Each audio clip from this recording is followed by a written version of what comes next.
Olá, que a paz do Senhor esteja no seu coração. Sou eu, Padre Roger Araújo, com você no nosso programa A Bíblia no Meu Dia a Dia. A palavra de Deus que conduz os nossos passos, a palavra de Deus que ilumina a nossa vida, a palavra de Deus que direciona o nosso viver. Por isso nos voltamos reverentes à palavra, pedimos que ela seja luz a guiar e conduzir os nossos passos a cada dia. Senhor, eis-nos aqui. Nós somos teus servos, Senhor.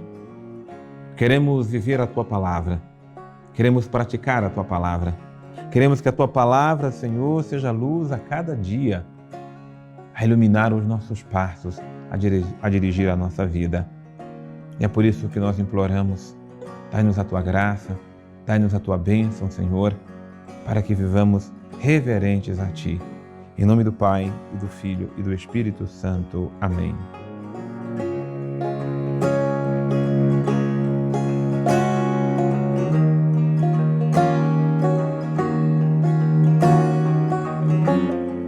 Muita paz no seu coração, muita paz aí no seu lar, na sua vida. Coisa boa é a família se reúne em torno da mesa, né? Quando a gente se reúne em torno da mesa, estamos ali para fazer nossa refeição. E aqui nós nos reunimos em torno da mesa da palavra, para fazermos a refeição da palavra, para nos alimentarmos da palavra, para que o pão da palavra possa nutrir nossa alma, nosso espírito e a nossa vida. Então seja bem-vindo a esse banquete da palavra que está aqui para nos alimentar.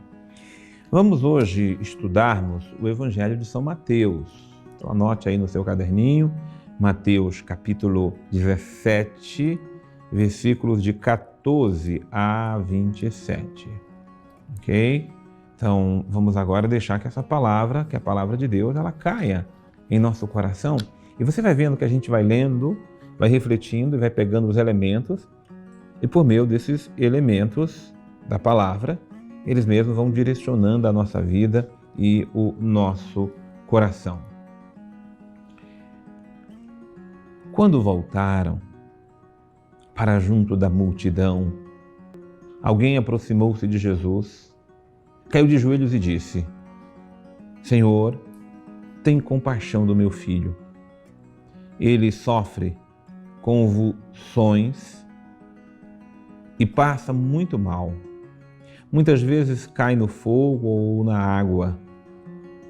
Levei-o até teus discípulos, mas eles não conseguiram curá-lo. Jesus tomou a palavra e disse: Ó geração sem fé e perversa, até quando estarei convosco? Até quando vos suportarei? Trazei o menino.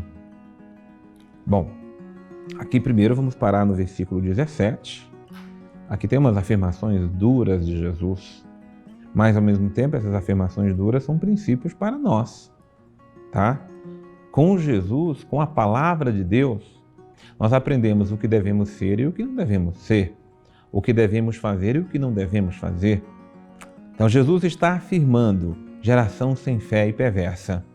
Nós não podemos ser e nem fazer parte de uma geração que seja sem fé, ou seja, incrédula e perversa.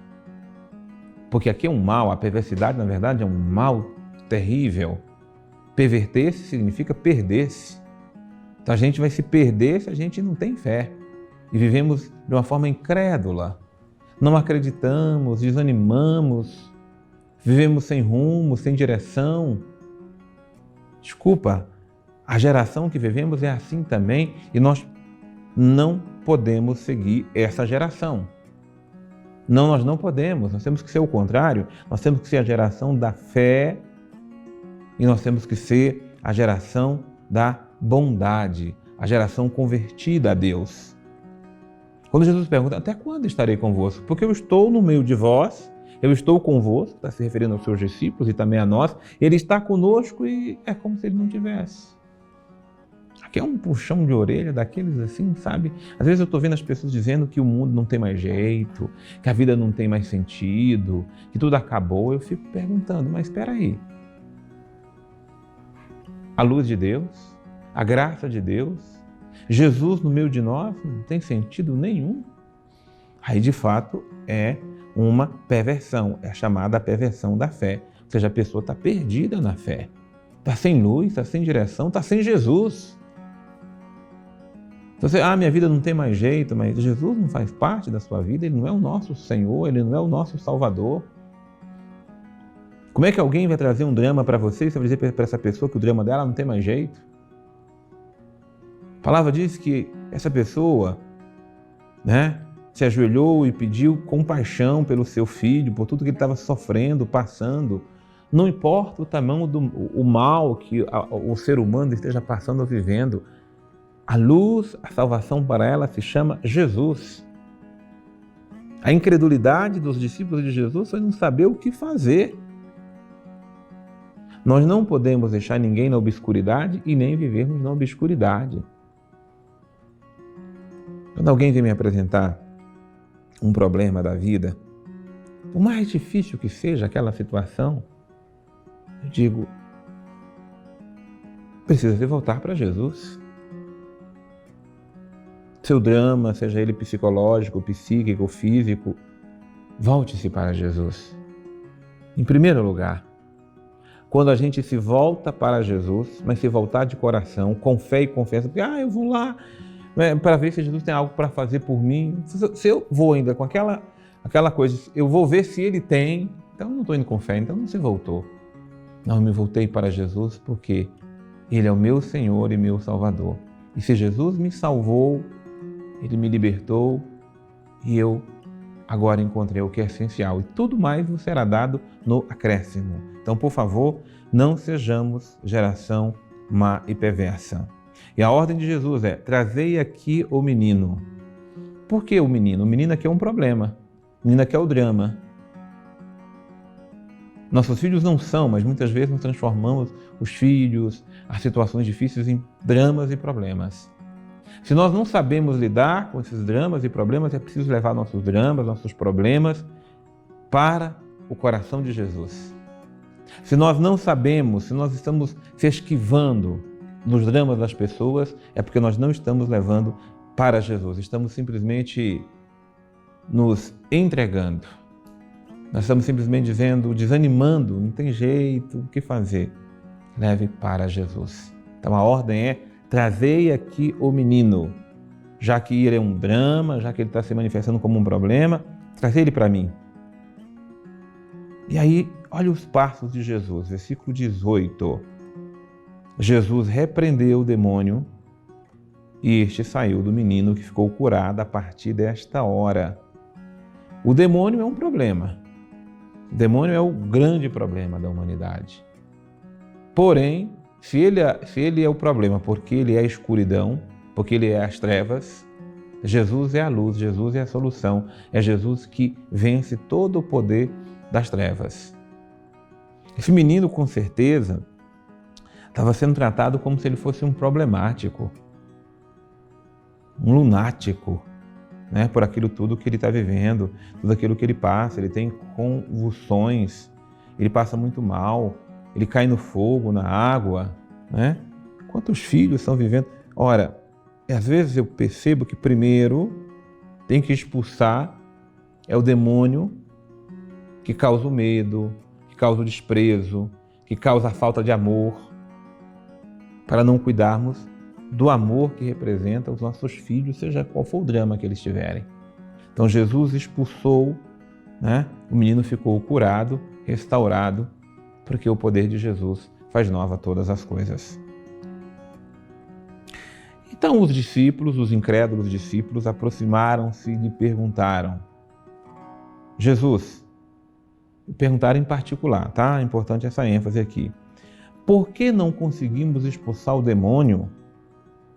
Jesus respondeu, por causa da fraqueza de vossa fé, por causa da incredulidade, por causa que vocês acreditaram ou acreditam muito pouco.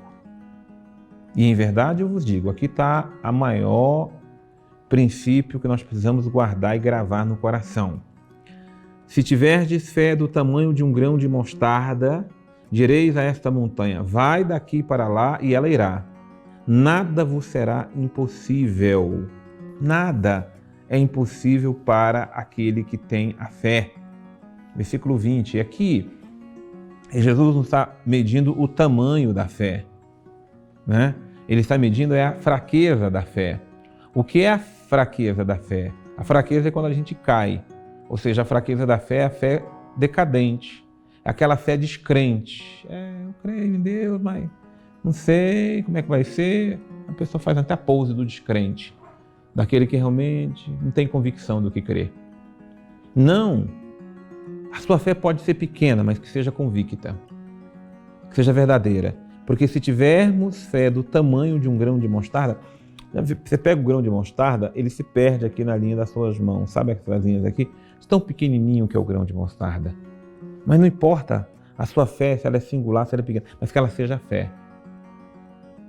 E de repente você está lidando com uma montanha de problemas, de perturbações, de inquietações, de medo, de ilusões. E isso vira uma montanha na nossa frente. Eu digo, na minha fé, montanha, sai da minha frente, e essa montanha ela irá sair, porque para a fé nada é impossível. Nada é impossível.